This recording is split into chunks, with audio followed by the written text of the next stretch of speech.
para discutir um pouquinho mais sobre esse tema aqui no RIC Notícias Opinião, estamos recebendo ao vivo os deputados estaduais Arilson Chiorato, do Partido dos Trabalhadores. Ele está com a gente online aqui no RIC Notícias Opinião. Deputado, muito boa tarde para você. Seja bem-vindo ao RIC Notícias Opinião. Boa tarde. Eu que agradeço a oportunidade de falar com vocês. Estou aqui na estrada paradinho para conversar com vocês sobre os rumos da esquerda e falar um pouco de política. E também aqui no nosso estúdio com a gente o deputado Requião Filho, do PDT. Deputado, também muito bem-vindo aqui à Jovem Pan News. Obrigado, acho que é um tema importantíssimo para a gente trazer uma clareza aí para a população. E cuidado, Arilson, aí no acostamento. Cinto de segurança, hein, deputado? Tô parado, eu tô na beira, tô fora da pista, tô aqui no MAP, Mauá da Serra. Tem uma torta muito boa aí, viu, deputado? Pois é. Bom, gente, vamos lá então para o assunto, né, da nossa discussão hoje aqui no RIC Notícias Opinião. A gente propôs para a nossa audiência uma discussão tanto no âmbito da direita, que aconteceu ontem com 2 deputados estaduais, e hoje nesse âmbito da esquerda. Eu já vou começar com aquela pergunta que todo mundo tem feito, de quem acompanha a política mais de perto, né, de uma forma ou de outra, para entender qual que é a visão de ambos esses deputados que, por mais que estejam no mesmo espectro político, não pensam exatamente igual sobre absolutamente tudo. Que bom, né? Assim é a democracia. Vou começar com o deputado Requião Filho, que está aqui com a gente no estúdio. A pergunta é a seguinte: existe esquerda no nosso país sem a presença do presidente Lula olhando para a eleição de 2026? Nossa, lógico que existe. Existe uma esquerda enorme e pensante. Eu sou contra a polarização Lula e Bolsonaro, até porque não se discute mais esquerda e direita, não se discute um programa de desenvolvimento de nação, se discute pessoas. E isso é muito ruim para a democracia. Agora veja, isso não me faz um bolsonarista de maneira alguma. Então o que eu defendo é que a gente deixe de discutir pessoas e passe a discutir programas.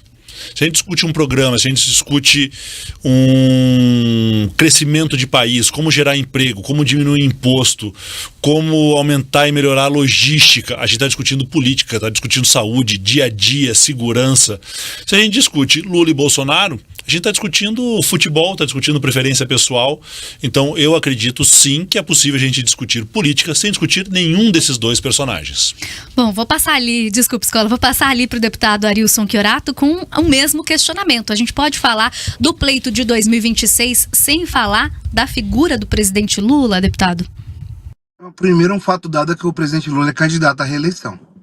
Sendo assim, até mesmo suas propostas, suas políticas públicas que está sendo feitas, está sendo entregue, também são candidatas.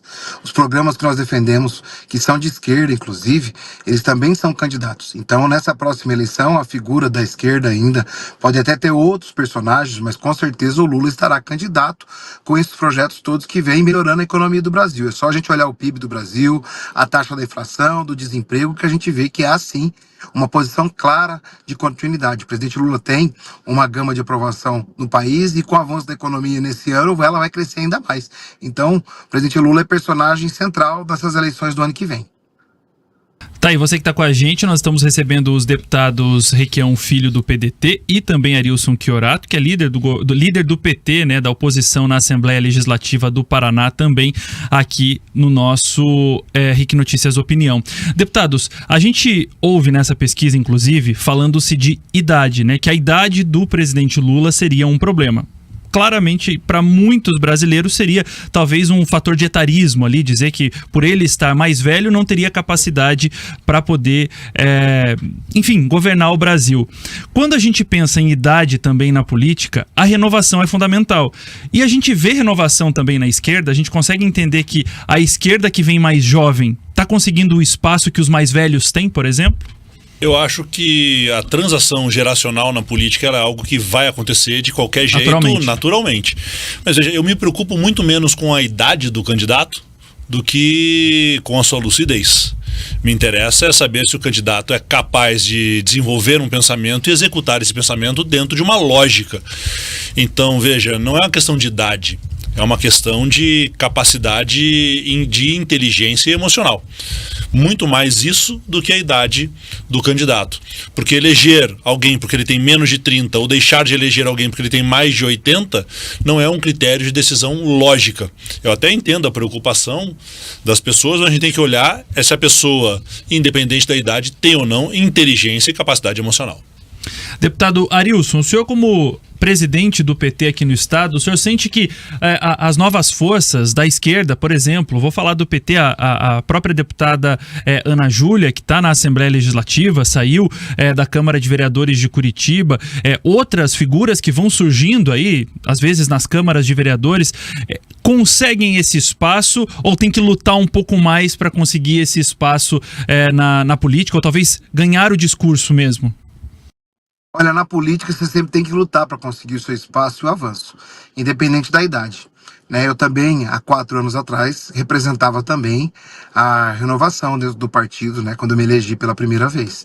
Isso daí você busca, trabalha, luta, e eu penso igual ao Maurício. A idade é um fator secundário nesse processo. Eu apoiei o Roberto Requião nessa eleição para o governo do estado, contra um jovem que era o Ratinho Júnior. Eu votaria 100 vezes no Requião e não votaria nenhuma no Ratinho, porque o Requião tem mais experiência, mais maturidade, tem mais proposta de governo que se aproxima do que eu penso, do que a nossa base populacional precisa. Então, a questão da idade é uma questão que a gente pode cair no etarismo. A transição geracional, ela acontece de forma natural, isso é um processo de seleção também dentro da política, vai acontecer. Agora a gente não pode, né? Não pode nem falar que a pessoa é muito jovem, não serve, como é muito idosa e não serve, ou coisa do tipo. A gente tem que discutir a capacidade, o compromisso, a ética, a vontade de fazer as coisas melhorarem. Por isso que, para mim, essa questão de idade não cabe no discurso.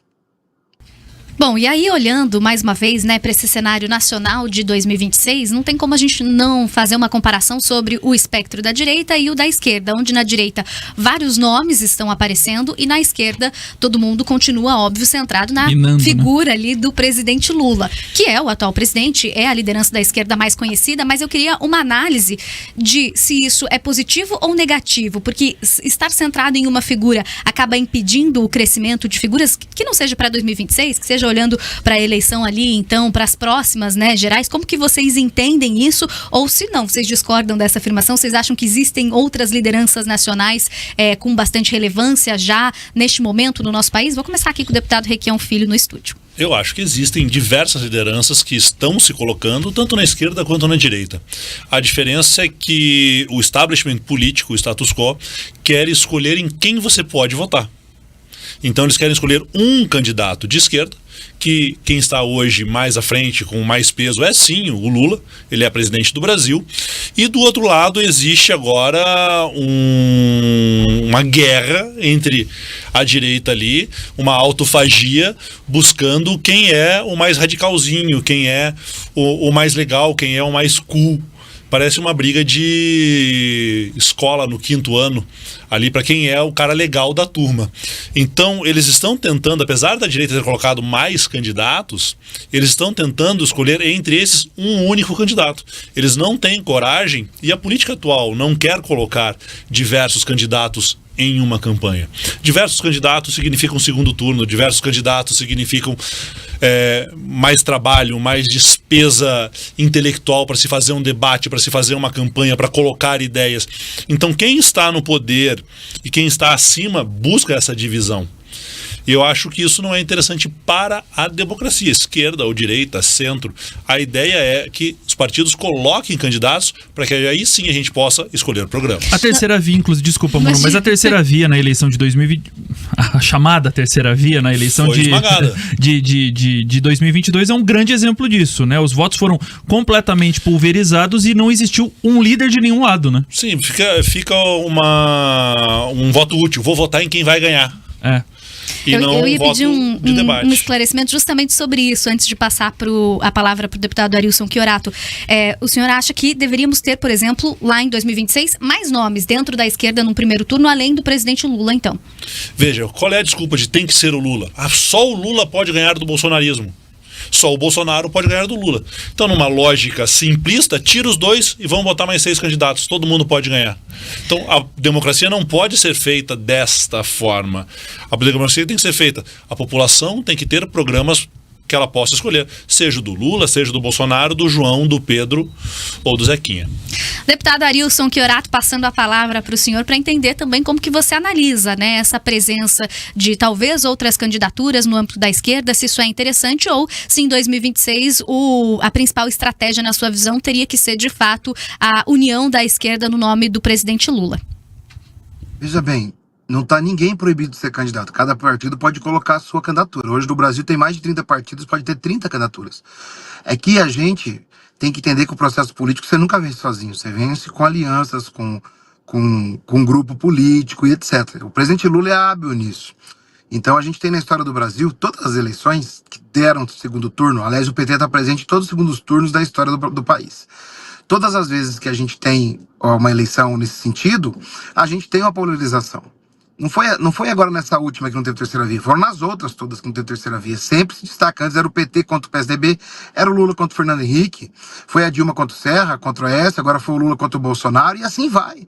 E é da cultura do brasileiro isso também. Agora não há proibição de se colocar, né? Agora o estabelecimento político, como o Maurício coloca, ele pode ter um movimento? Claro que pode, mas ele pode ter outro, e as outras forças podem ter outro movimento. Acontece aqui que é um jogo que você conversa com outras pessoas, partilha plano de governo, partilha expectativa de eleição, partilha espaços no governo. Então, na verdade, é um jogo que está livre, e aquele que é mais habilidoso constrói o seu caminho. Se vai ter 1, 2, 3, 10 partidos aliados, é uma situação.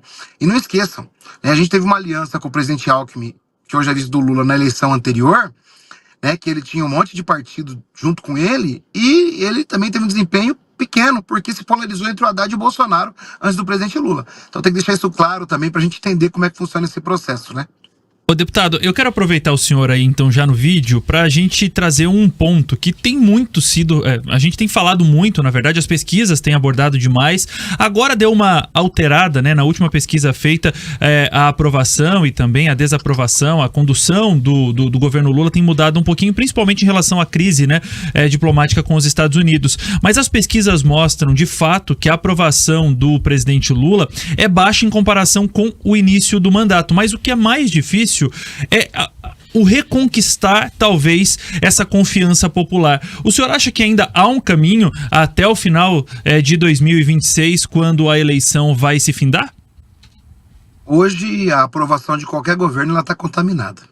A gente tem o advento da rede social, fake news, tem muita influência das grandes, das big techs, e isso tudo atrapalha os processos de análise.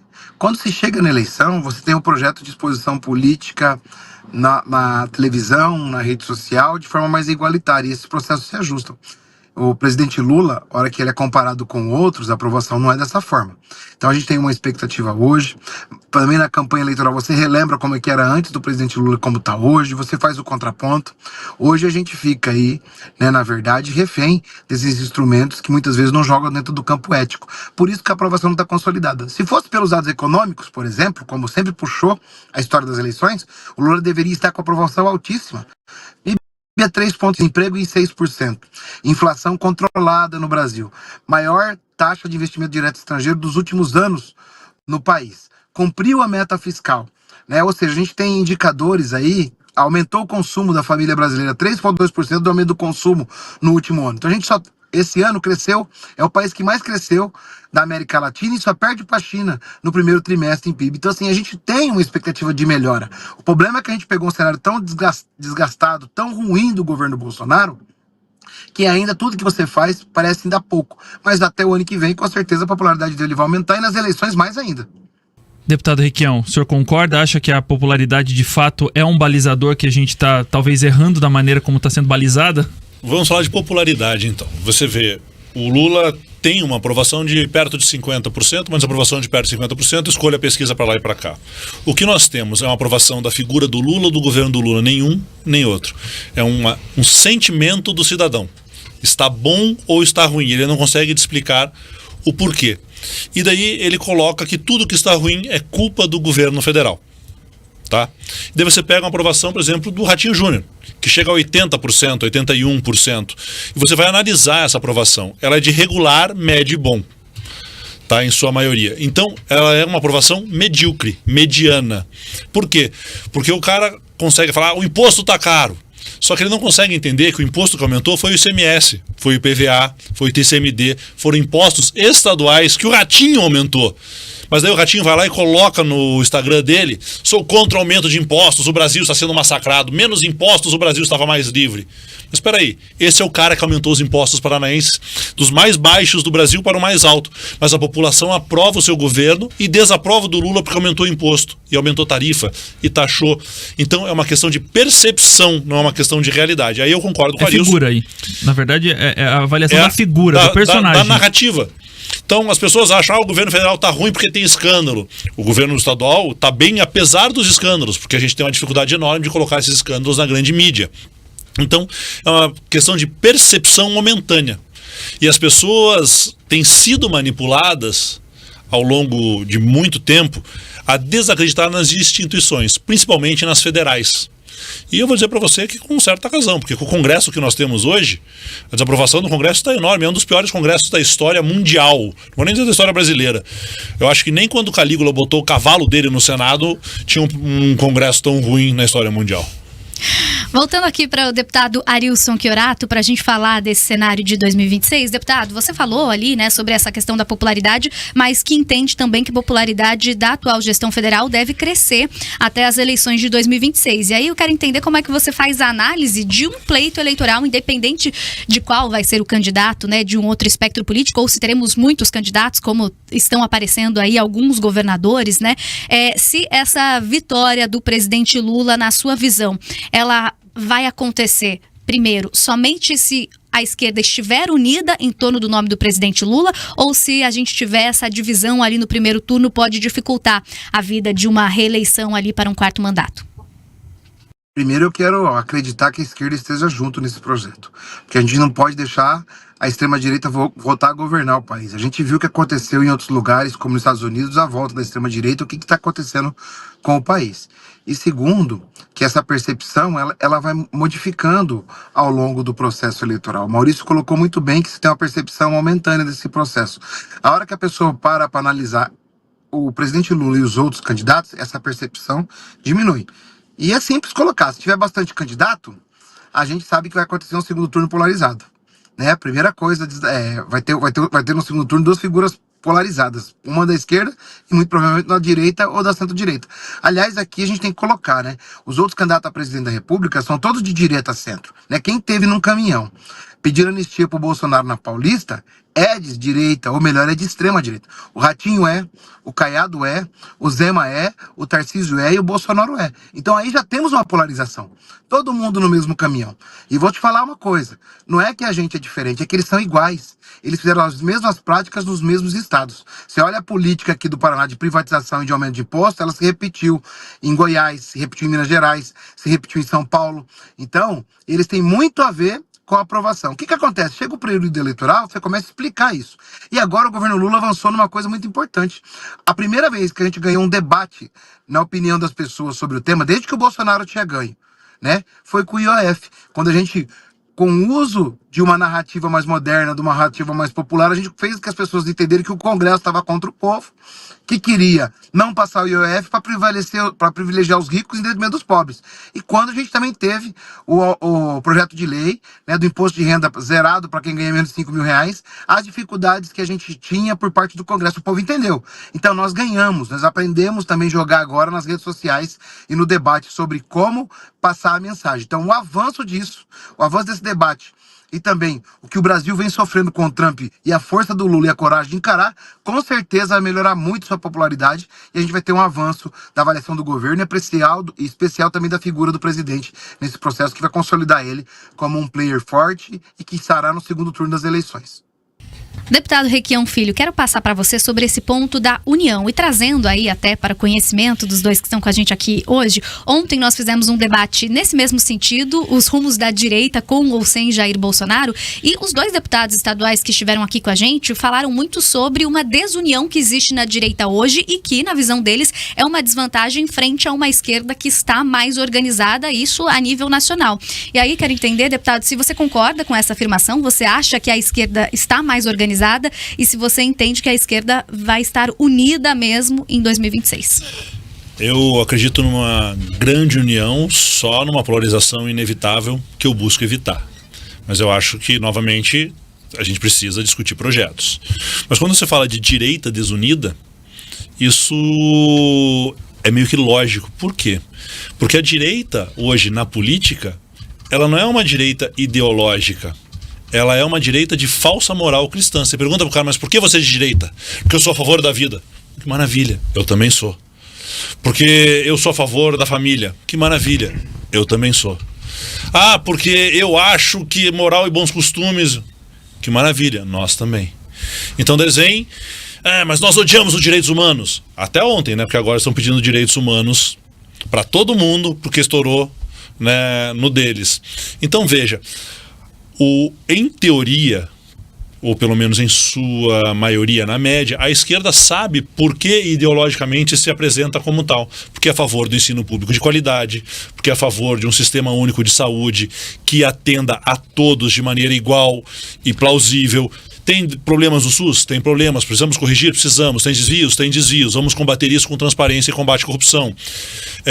Queremos segurança para todos, não queremos uma polícia de poucos, queremos uma polícia que entenda, que esteja ligada com a comunidade. Então, quando você pergunta à esquerda, a esquerda consegue te explicar quais são os seus projetos, os seus ideais e os seus porquês. Quando você pergunta para um cara da direita, cada um deles vem com um clichê, com um dogma que ele não consegue aprofundar. Então, como eles não têm um norte, como eles não têm uma construção, um propósito, eles só são contra, ela tende a ser mais dividida. E como desassociar, deputado? Por exemplo, a gente vê o senhor falando da questão de quando vem os projetos, de quando vem as necessidades da população, que deveriam estar em primeiro lugar. Mas aí a gente vê a ideologia tomando conta e minando tudo. Uma pseudo-ideologia. Uma pseudo-ideologia ou uma ideologia, enfim, é um marketing talvez um marketing. É um marketing. Mas como político. desassociar essas imagens estando dentro do sistema? Eu digo o sistema da política mesmo, porque tanto o senhor quanto o Arilson estão ali na Assembleia, vivem a Assembleia, o dia a dia da política paranaense, mas desassociar é muito difícil, né? E eu digo mais, porque eu acho que a gente tem uma cultura, e eu acho que sim, o mundo ideal seria que a gente falasse sempre sobre projetos, mas a gente tem uma cultura no Brasil de que pessoas votam em pessoas, por identificação, e não em projetos. Mas no mundo inteiro, a pessoa escolhe o seu primeiro voto no primeiro momento de acordo com a imagem que ele viu primeiro na televisão. Se houve uma identidade com aquilo, né? Uma empatia com aquilo. Então, isso é assim aqui no Brasil, no mundo todo. Mas a ideia seria discutir projetos. Por que a direita votou contra? Porque nós somos de direita. E veja, aqui no Paraná, nós da oposição, e o Arilson, meu colega com isso, a gente faz questão de explicar.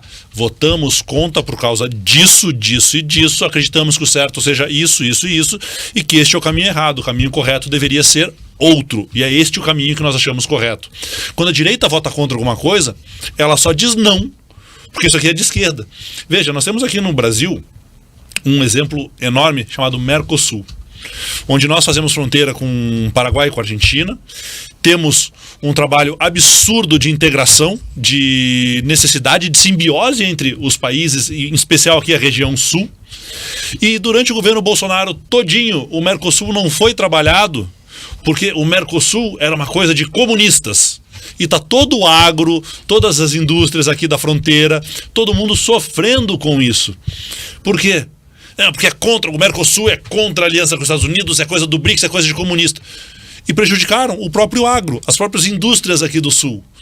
Por isso que eu digo, a direita não tem uma profundidade, né? É um discurso vazio. O Mercosul, a integração dos países da América Latina, em especial os países aqui da América do Sul, é uma questão de sobrevivência dos três países. Não é de esquerda ou de direita, é uma simbiose. Para a gente estar bem, os nossos vizinhos têm que estar bem. Uma sinergia de produção, de troca de serviço, de troca de mão de obra e tecnologia. Aí você pega um Milei e um Bolsonaro da vida e ficou suspenso aí durante anos essa integração, e hoje nós temos dificuldade de fazer ela voltar ao que era antes. Então esse é o perigo. Por isso que a gente tem que dizer, pode votar até em pessoa, mas dá uma olhadinha no que ele fala e na coerência entre a prática e o discurso. Deputado Arilson, o senhor concorda? Concordo perfeitamente. O Brasil está se recuperando em relação, inclusive, com seus países vizinhos e com o bloco econômico que é o BRICS. O Brasil está tendo um impulso econômico justamente porque essa relação voltou e a hora tal foi abandonada por uma questão de falta de ignorância que foi no governo Bolsonaro. Não é à toa que o Brasil agora presidiu o G20, COP30 aqui, é que a credibilidade do Brasil, o olhar do mundo para o Brasil voltou. Opa, a gente teve uma... Diplomático, republicano. A gente sabe quanto é importante, quanto... Acho que a gente teve uma falha na comunicação com o deputado Arilson Chiorato, só explicando a você, ele está parado na beira da estrada da BR-376, se dirigindo provavelmente lá de Apucarana, que é o polo onde ele atua, até, acho que Curitiba provavelmente, né, a capital do Paraná. A gente agora 3 horas e 56 minutos. Quero aproveitar só rapidamente, então, antes da gente ir para o intervalo comercial e voltar conversando mais um pouco com o deputado, acho que o deputado Chiorato voltou, né, deputado? O senhor consegue me ouvir bem? Consigo ouvir perfeitamente. Vocês me ouvem agora bem, né? Consegue? Então o senhor pode, por favor, concluir o seu raciocínio. Vou concluir o raciocínio. O Brasil voltou a ser respeitado, voltou a receber grandes eventos como o G20, a COP30, voltou a ter relação com outros países, e a gente sabe o que é o ódio, o que faz. Olha o Trump que está fazendo com o Brasil. O Trump é a mesma coisa que o Bolsonaro, é a mesma coisa com o Milei. Prejudica. Aqui, ao reencontro ao Mercosul e a outros países, faz com que o Brasil tenha expandido sua fronteira econômica, cultural e social. É só ver, o pessoal do agro está sendo prejudicado pelo bolsonarismo, pelo Trump. É isso que está agora taxando o Brasil. Então, esse tipo de relação política, esse entendimento do que é o mundo e de como se relacionar com as pessoas, ele é importantíssimo. O Brasil está tendo esse sucesso econômico agora, saindo da crise econômica que foi encontrado por conta da relação diplomática. Isso é um fato positivo. Isso a esquerda tem como carimbo, como prioridade. Por isso que a gente avança tanto em relação a outros governos, como é o Bolsonaro e por causa do Trump. O Trump reproduziu no mundo um processo de guerra. E não é nem ideológica, é de guerra de ignorância mesmo. Ele brigou com todos os países que ele acha que é comunista ou a outros que são concorrente econômico dele. Taxou, colocou sobrepreço, fez uma política de mandar fora seus imigrantes, de expulsar as pessoas, e daí a gente está colhendo esse fruto. Por isso que é muito perigoso esse processo aqui. Eu quero aqui agradecer a oportunidade. 3 horas e